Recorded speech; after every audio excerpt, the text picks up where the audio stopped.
araw sa mga Scorpio guys. Okay, Scorpio, this is for you. Ang message na to today is para sa mga Scorpio.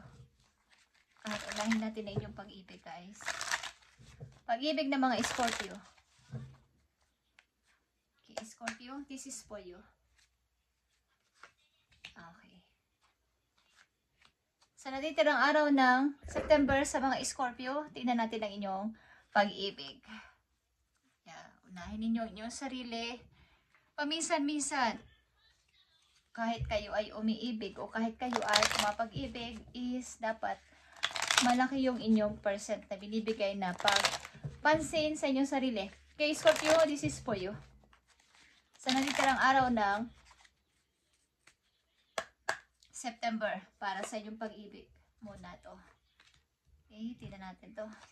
Guys, kung ano na nangyayari sa inyong pag-ibig. Okay.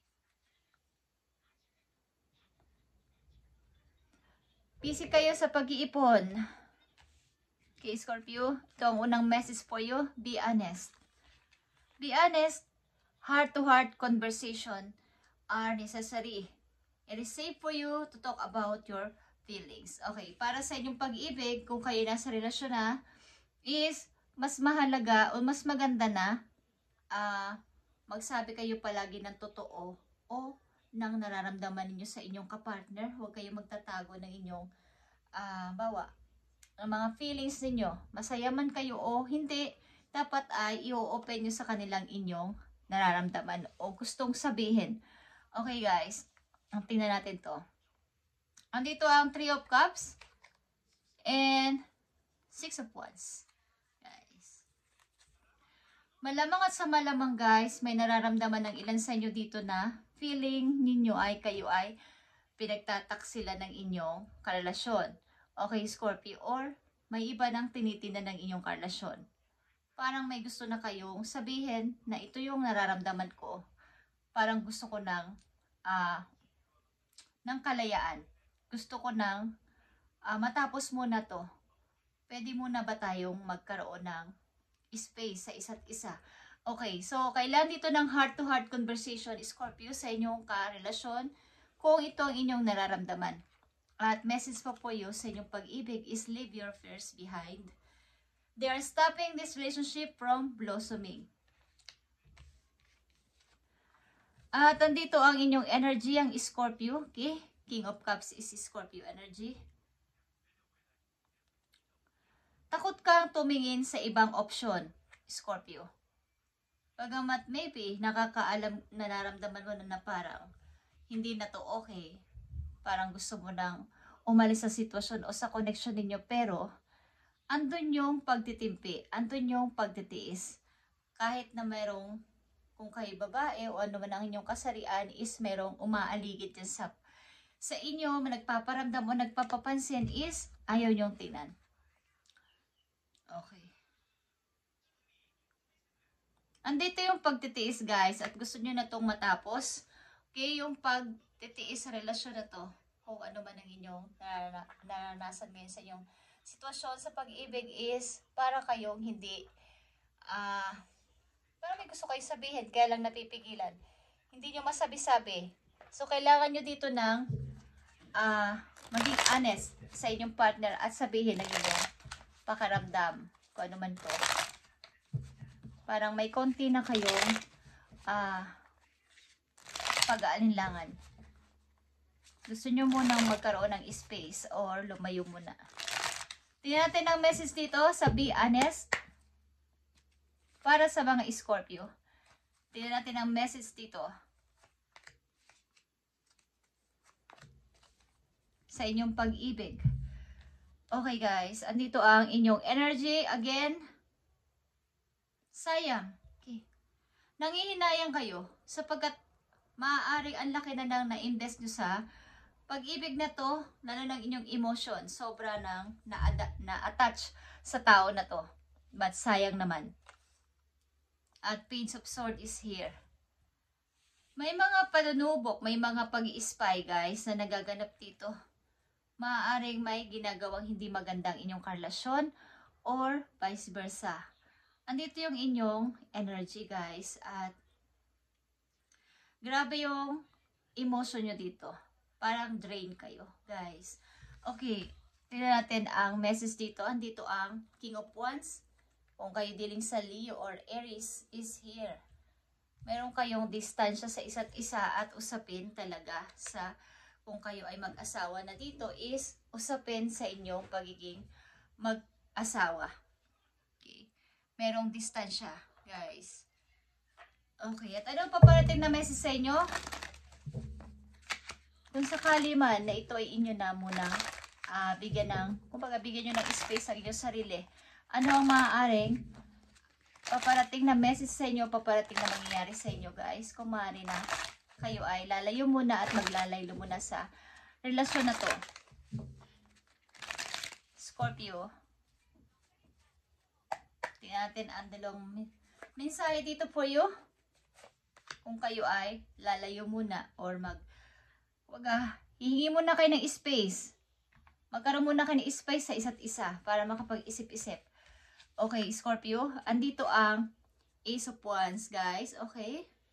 Maaring magkakaroon ka ulit ng mga idea, papanting ng mga bagong idea, mga bago din na maiisipan sa hinaharap kung sakaling maglalaylo ka muna dito sa relasyon na to. Kung kayo ay hindi na dito masaya, okay, is merong mga papanting ang mga bagong pagkakaabalahan, bagong mga gawain, mga bagong project, paparating sa inyo, bagong pag-asa, pati ang inyong sarili ay magkakaroon ng mga pag-unlad. Okay, Scorpio? Yeah, andito ang 5 of Pentacles, guys. Talagang ito ay pag-alis. Papunta muna sa, kung nakikita nyo ang image dito na nakaharap siya sa araw, sa light, okay. Parang gusto nyo munang magkaroon ng space o ng pag-iisa para makapag-isip-isip. Okay lang sa inyo. Maring, kailangan muna nating maghiwalay o kailangan muna nating ayusin dito bago ang kung talagang tayo is tayo. Okay. Maaring medyo mataas din ang pride ng inyong partner, guys. At hindi ito lalapit sa inyo. Baga, kung ano yung inyong naging desisyon, yun yung kaya lang kayo ang talagang ang nadadali dito yung inyong emotion. Okay, Scorpio. Tignan natin ang maaaring mangyari dito sa inyong relasyon ng tao na to, ng person na to, na inyong kakoneksyon. Maaaring mangyari sa relasyon ninyo kung sakasakali sa hinaharap o sa mga darating na araw, buwan o taon. Okay, guys. Tingnan natin. Andito ang sacrifice talaga, guys. Okay, andito ang sacrifice. At ito ay hangman. Ito ay paglisan talaga ng isang person. Kahit sabihin natin na ayaw or sapagkat may hindi na masaya, hindi na kontento at boring na. Okay? Kailangan mo na ng space at magpatuloy sa buhay. Okay? Magpatuloy para sa ikabubuti din ng lahat at magkaroon ng peace of mind, Scorpio. At silipin natin ang inyong career. Bukod dito sa pag-ibig na to is, tingnan natin naman ang inyong career kung ano na ang kaganapan o dapat ninyong malaman sa inyong career para magkaroon kayo ng idea. Okay, Scorpio. Bukod dito sa pag-ibig na inyong naranasan sa kasalukuyan is, tingnan natin at silipin natin ang inyong career.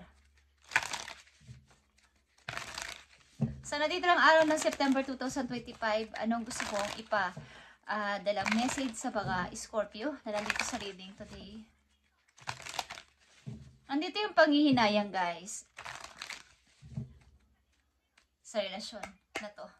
Okay, Scorpio, this is for you. Andito ang student.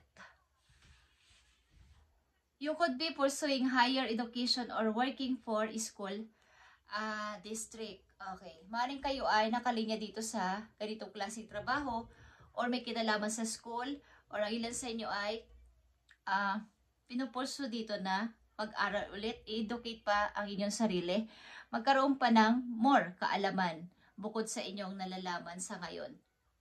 Work with a mentor to acquire new skills or learn how to implement your plans. Okay, may kinalaman din dito sa career ninyo na maaring fit sa inyo ay ang pagiging isang mentor na may kinalaman sa pagtuturo at yung mga planning, something planning.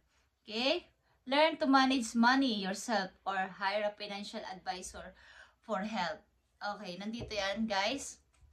Maring ilan sa inyo ay nag-iipon ng pera para sa future. So, kailangan ninyo dito ng advisor kung sakasakali na ang inyong money, paano ito igagastusin, paano ito mahahandle ng tama. Kailangan nyo ng advisor dito para hindi masayang ang inyong ipon.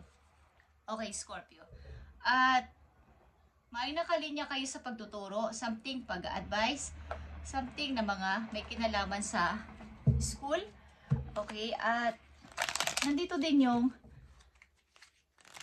pagbabalik sa school. Maaaring magti-training o magti-train. Iti-train nyo pa inyong sarili para sa lalo pang kagalingan sa buhay. Okay.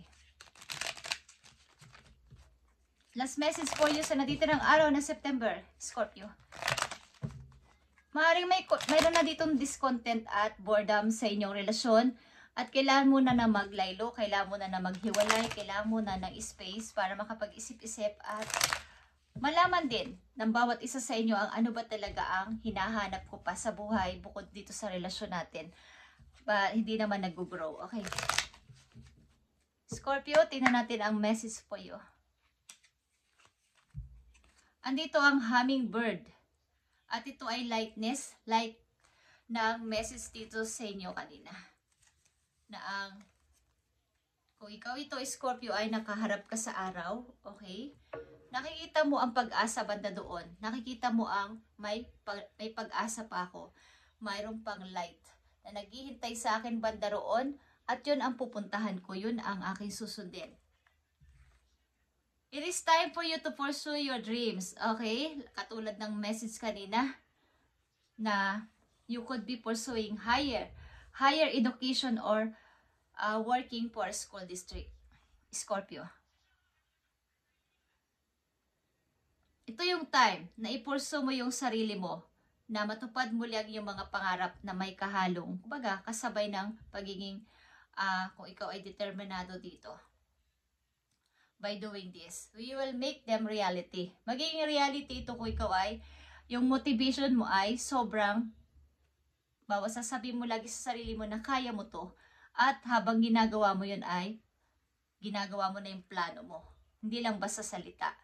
Okay? Joy is just around the corner, Scorpio, but you have to believe that it is possible to manifest your vision. Stop waiting and doubting. Stop waiting and doubting. Ibig sabihin, panahon na para kumilos.